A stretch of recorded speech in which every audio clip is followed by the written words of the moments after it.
4 দিন ধরে বিদ্যুৎ না পেয়ে এবার ময়দানে মহিলারা। বর্ষার মৌসুম শুরু হতেই বিদ্যুৎ যন্ত্রণায় অতিষ্ঠ ত্রিপুরার মানুষ।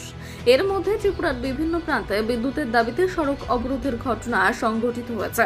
এবার 4 দিন ধরে বিদ্যুৎ পরিষেবা বন্ধ থাকায় শনিবার সকাল থেকে বিদ্যুতের দাবিতে ফের একবার সড়ক অবরোধের ঘটনা সংঘটিত হয়েছে সিপাহীজলা ত্রিপুরা জেলা বিশ্রামগঞ্জ থানার অন্তর্গত পশ্চিম বড়ঝলা এলাকায়।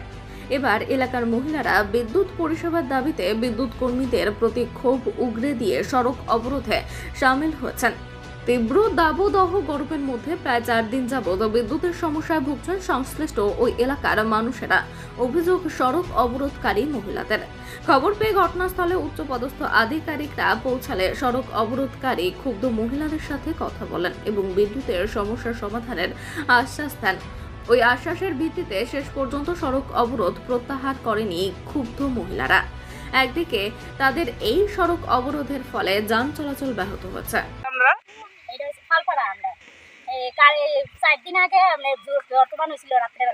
অনেক পরে কারেন্টের খুঁড়ি ভাঙ্গা পড়ছে, তার ছিলা হয়ে গেছে, তারপরে তারারে খবর দেওয়া হয়েছে, অনেকবার করা হয়েছে।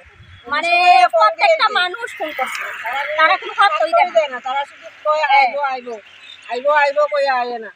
তারপরে আজকে তারা আইছে আমার পরে তারা ওই ইয়া তুইলা দিতে হয়েছে। তারপরে আমরা দিছি না, আমরা বইয়া দিছি, আমরা বলছি আন্ডার লাইনটা ঠিক করে দাও, আরো এক সপ্তাহ পরে বলে আন্ডার লাইন দিব।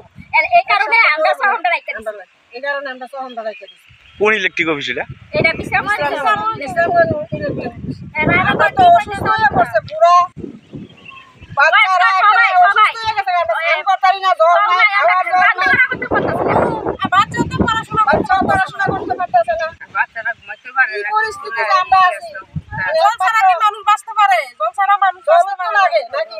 রাত পরে তো জল, কারেন্ট, গরম গেছে, অসম্ভব গরম, অসুস্থ হয়ে গেছে। তারা কইছে আরো 8 দিন পরে দিব। আপনারা